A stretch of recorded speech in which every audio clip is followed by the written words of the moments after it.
अस्सलामुअलैकुम दोस्तों, कैसे हो आप सब। वॉक एंड टॉक व्लॉग के साथ तौसीफ शहजाद और आसिफ भाई। और आज का टॉपिक है हमारा student language learning visa and admission documentation के ऊपर हम सारी बात करेंगे कि आप अगर पाकिस्तान से तुर्की में आना चाहते हैं, यहाँ आकर अपने जो टारगेट या गोल अचीवमेंट करना चाहते हैं, हम उसका सिर्फ आपको एक रास्ता दिखाएंगे, बताएंगे, डॉक्यूमेंटेशन के ऊपर बात करेंगे।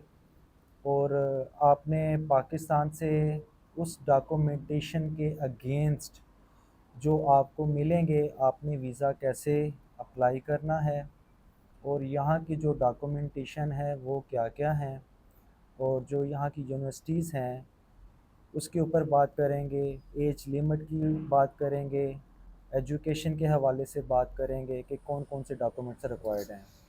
और आसफ़ भाई से हम पूरी कोशिश करेंगे इस बारे में मज़ीद वो अपना एक्सपीरियंस शेयर करें और हमें बताएं कि हाउ कैन दिस पॉसिबल कि हम इजीली यहाँ तुर्की बग़ैर किसी हर्डल्स के, बग़ैर किसी परेशानी के, और यहाँ पर हम यानी कि मूव करें पाकिस्तान से। और बीच में माजरत के साथ हवा बहुत तेज़ है, अगर वीडियो में और वॉइस में अगर नॉइज़ आए तो काइंडली इसको ज़रा इग्नोर कीजिएगा। अस्सलाम वालेकुम आसिफ भाई। वालेकुम अस्सलाम असला तौसीफ़ भाई। आसिफ भाई कैसे हैं आप, ठीक हैं? अल्हम्दुलिल्लाह तौसीफ़ भाई। आसिफ भाई, आज आपने हमारे व्यूवर्स को बताना है स्टूडेंट लर्निंग लैंग्वेज कोर्सेज़ जो यहाँ पे यूनिवर्सिटी पे एडमिशन कैसे होते हैं, जी, जी। उनकी फ़ीसिस क्या हैं जी, जी। और डॉक्यूमेंटेशन क्या क्या हैं, और जो डॉक्यूमेंटेशन पाकिस्तान में उन्होंने अपने वीज़ा अप्लाई करने के लिए लगाने हैं वो कैसे लगाएं, और उसमें कितने परसेंट वीज़ा ग्रांट होता है। जी, बहुत अच्छा पॉइंट माशाल्लाह आपने रेज़ किया तौसीफ़ भाई। ये बहुत अच्छी अपॉर्च्युनिटी है। इसमें एक तो वीज़ा भी 100% कन्फर्म मिलता है ओके। एंड उसके अगेंस्ट यहाँ पर आने के बाद टीआरसी भी 100% मिलता है। बिल्कुल ठीक है। अब आते हैं आपके सवाल की तरफ। इसमें डिटेल्स मीन्स के क्या-क्या डॉक्यूमेंट्स रिक्वायर्ड हैं और क्या फ़ीसेस हैं, किस तरह से अप्लाई होगा, एडमिशन कैसे होगा? बहुत से सवालात हमारे व्यूअर्स के दिल में आते हैं। तो देखें, इसका सिंपल सा प्रोसीजर है।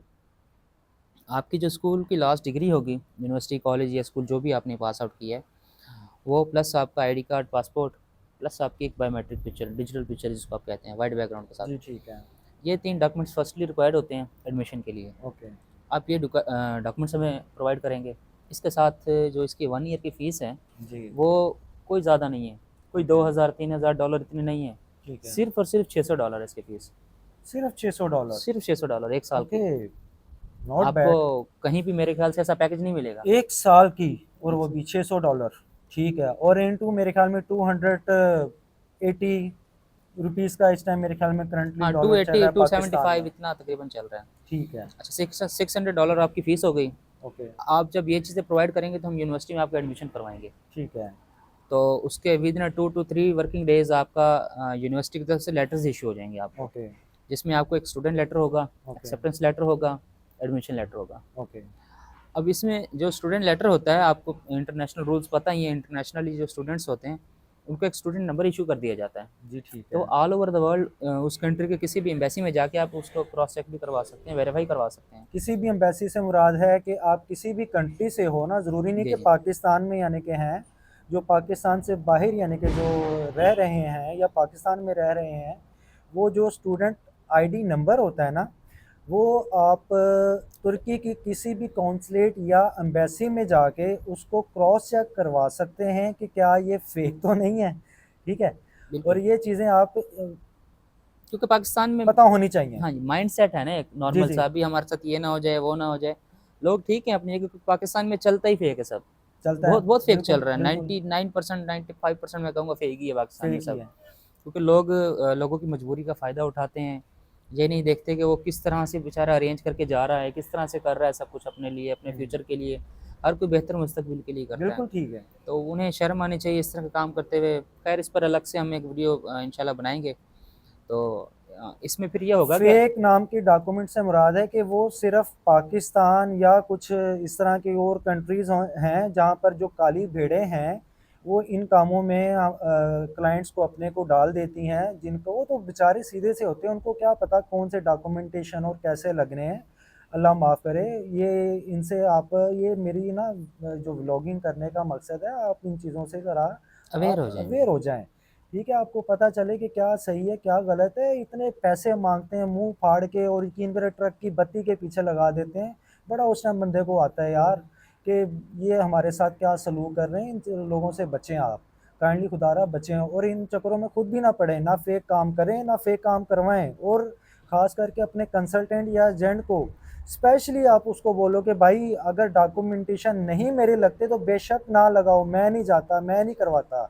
फेक डॉक्यूमेंट ना आप अटैच करवाएं, ये मेरी आपके साथ गुजारिश है। यहाँ पे फेक नाम की कोई चीज़ नहीं मैंने अभी तक देखी। मैं जब से इधर हूँ, मैं जिस डिपार्टमेंट में गया हूँ सब कंप्यूटराइज डिजिटल इधर सारा सिस्टम है। इधर वो पाकिस्तान वाला सीन नहीं है जो वहाँ पर अपने ओहदों का नाजायज़ फ़ायदा उठाकर यहाँ पर यानी कि ना लोगों को बड़ा यानी कि ना जलील कर देते हैं फेक डॉक्यूमेंट्स बनाकर। ठीक है, ये बहरहाल ना काम किया करें। अच्छा, तो फिर उसके बाद वो आप डॉक्यूमेंट्स जो आपने इधर से बनवाए यूनिवर्सिटी में से, जी, तो जी। वो आप फिर अपने जो आपके कैंडिडेट जो होगा जो हमारा जी, जी, पाकिस्तान में, कैंडिडेट होगा आप उसको आप कोरियर कर देते उसे हैं या फॉरवर्ड करें। नहीं, फॉरवर्ड कर उसे देते हैं? हम वाया ईमेल, वाया व्हाट्सएप जो भी सर्विस स्कैन डॉक्यूमेंट्स स्कैन आप यानी डॉक्यूमेंट्स कि उनको आपको भेज देते हैं ना हम ठीक उनको। है, और उनके लिए वही काफ़ी होता है? हाँ जी, यहाँ से यूनिवर्सिटी से वही चीज़ें काफ़ी होती हैं, यही लेटर्स काफ़ी होते हैं जी, उनको। ठीक है। फिर उसके बाद पाकिस्तान में जैसे बाकी टूरिस्ट वीज़ा अप्लाई करते वक़्त आप बाकी चीज़ें अटैच करते हैं, जैसे एफआरसी, एनटीएन, अगर आप मैरिड हैं तो एमआरसी लगेगा आपका। आपका बैंक स्टेटमेंट लास्ट 6 मंथ की, अकाउंट मेंटेनेंस सर्टिफिकेट आपका लगेगा, प्लस आपका सोर्स ऑफ इनकम उसमें अटैच होगा। और अगर आप पेरेंट्स पर डिपेंडेंट हैं, स्टूडेंट्स मोस्टली होते हैं ऐसे, तो आपके जो पेरेंट्स हैं, फादर या मदर, जिसकी भी आप बैंक स्टेटमेंट लगाएँगे साथ, जो भी गार्डियन होगा, गार्डियन भाई होगा, होगा, बहन होगा, चाचा, ताया, जो भी, हाँ मामा जी, जो भी होगा। ब्लड रिलेशन जो भी होगा आपका, तो आप उसकी फिर बैंक स्टेटमेंट लगाएँगे, ठीक अकाउंट है, मेंटेन सर्टिफिकेट लगाएँगे उसका, ठीक प्लस है। साथ उसका फिर सोर्स ऑफ इनकम लगाएँगे आप। सोर्स ऑफ इनकम उनका साथ में उनका लगाएँगे, फिर ठीक उनके है। साथ इसके साथ इसका आप उनका एफ़िडेविट देंगे, एफ़िडेविट लगाएँगे लगाएँगे, कि भी इन फ्यूचर वो आपको सपोर्ट करेंगे सपोर्ट करेंगे, फाइनेंशियली, ठीक है, ताकि एक श्योरिटी हो जाती है एम्बेसी को। सही है। बस ये सब डॉक्यूमेंट्स आप लेके जाएँगे अनातोलिया ऑफ़िस पाकिस्तान में, या जी, जहाँ भी आप अनातोलिया ऑफ़िस जाएँगे, तो उन्हें फिंगरप्रिंट्स देंगे अपना, बायोमेट्रिक करवाएँगे और आप अपना वीज़ा सबमिट कर देंगे, वीज़ा सबमिट कर डॉक्यूमेंट्स। देंगे। तो इंशाल्लाह विदिन 10 टू 15 वर्किंग डेज़ वो आपको वीज़ा स्टैम्प करके आपको दे देंगे। हाँ जी, मैंने जब अप्लाई किया था एज़ अ टूरिस्ट वीज़ा, तो मेरा ग़ालिबन 10वें नहीं तो 11वें दिन मेरा यानी कि ना 30 डेज़ का वीज़ा ग्रांट हो गया था, ठीक है? और अगर स्टूडेंट है तो मेरे ख़्याल में वो इतना टाइम नहीं लगेगा।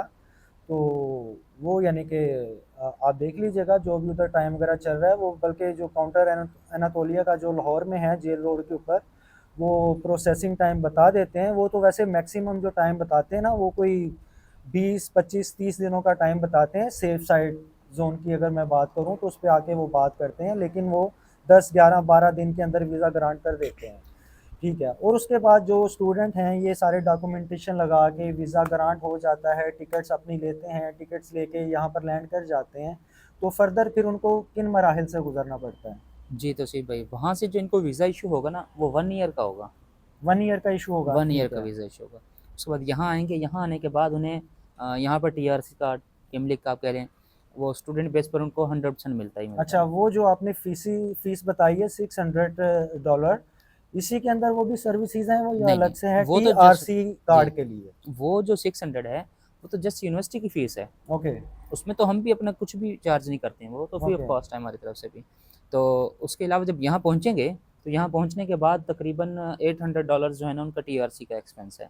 $800 सिक्का राइजुल वक़्त, ठीक है जी। $800 जो अलग से फिर टीआरसी जो उनका अप्लाई होता है ना, वो भी 100% ग्रांट हो जाता है स्टूडेंट्स के लिए, ठीक है। और वो फिर जैसे-तैसे उसको फिर रिन्यू आगे ना करवा वो सकते भी हैं 1 जैसे ईयर का होगा उनका, 1 और ईयर वो का हर होगा आफ्टर 1 ईयर वो रिन्यू और हो वो जाएगा। बाद में आप उसको ना रिन्यूअल भी करवा सकते और हैं। इसमें एक और बड़ा बेनिफिट है, जो जी। लोग हमारे स्टूडेंट भाई हैं जहाँ वहाँ से आना चाहते हैं, तो वो ये सोचते हैं कि हम स्टडी करेंगे तो अपने एक्सपेंसेस भी खुद बियर करें इन फ्यूचर ना। हुँ, हुँ। तो उनके लिए एक अच्छी बात ये है कि यहाँ पर स्टूडेंट को वर्किंग आवर्स अलाउ होते हैं। अच्छा, ठीक ठीक है। है, तो वो 4-5 घंटे की अपनी क्लासेस लेगा सुबह की, ठीक है। और उसके बाद इवनिंग में वो जा सकता है। ठीक अगर है। इवनिंग क्लासेस उसे सेलेक्ट करनी है तो वो मॉर्निंग में ड्यूटी कर सकता है। ड्यूटी कर 5 सकता है। डेज़ इन अ वीक होता है, मंडे टू फ्राइडे क्लासेस होती हैं, हाँ, सैटरडे बल्कि संडे ऑफ है। मैंने ऐसे स्टूडेंट्स यहाँ पे देखे हैं जो अपने जो क्लास की टाइमिंग के अलावा जो टाइम उनके पास बचता है ना, वो एज़ अ फ्रीलांसर यहाँ पर वो काम कर रहे होते हैं। जैसा कि ये फूड डिलीवरी का काम हो गया, ठीक है, रेस्टोरेंट्स पर रेस्टोरेंट हो में गया। हो गया, ठीक है, ये काम हो जाते हैं। ग्रोसरी शॉप में हो जाती है, पैकिंग का काम हो जाता है, असेंबलिंग का काम हो जाता है, और काफ़ी सर्विसेज हैं यहाँ पर, अगर बंदा काबिल हो तो, ठीक है। और साथ में एक लैंग्वेज बैरियर होता है, लेकिन आपको पता है कि जिस कंट्री में जाए तो वो कहते हैं ना, जैसा देश वैसा बेस। आस्ता आस्ता उनकी लैंग्वेज पे भी यानी कि ना ग्रिप हो जाती है, लेकिन टाइम गुजारना पड़ता है, 2 4 5 माह, उसमें ये सारी चीज़ें कवर्ड हो जाती हैं।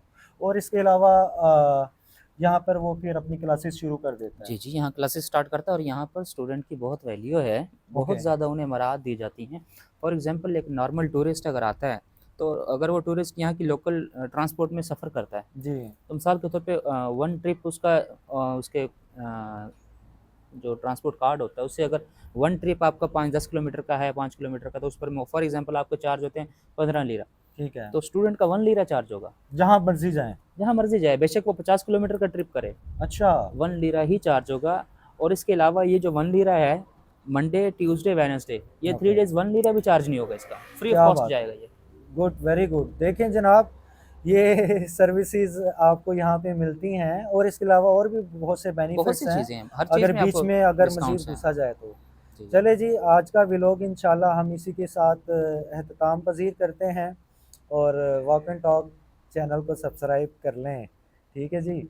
आप तक ये इतनी जो मालूमात और इंफॉर्मेटिव वीडियो बनाते हैं ना सर, इसमें सर ज़रा ख्याल करें, मेहनत होती है, तो इसको ज़रा शेयर करें। और इंशाल्लाह आगे आने वाले वक्त में आपको मज़ीद ऐसी इंफॉर्मेटिव वीडियो आप तक पहुंचाएंगे। और अगर किसी भी किस्म की कोई क्यूरी या कोई बात आपने करनी हो, बतानी हो, या जानना चाहते हो, तो हमने अपना ना व्हाट्सएप नंबर और ईमेल एड्रेस, ठीक है, और कमेंट्स बॉक्स मेरा ऑलवेज़ ओपन है जी। आप खुल डुल के बात करें, इंशाल्लाह जितना यानी कि हो सकेगा हम आपको गाइड करेंगे, बताएंगे। और बाकी इंशाल्लाह नेक्स्ट व्लॉग में मुलाकात होगी जी। अल्लाह हाफिज़।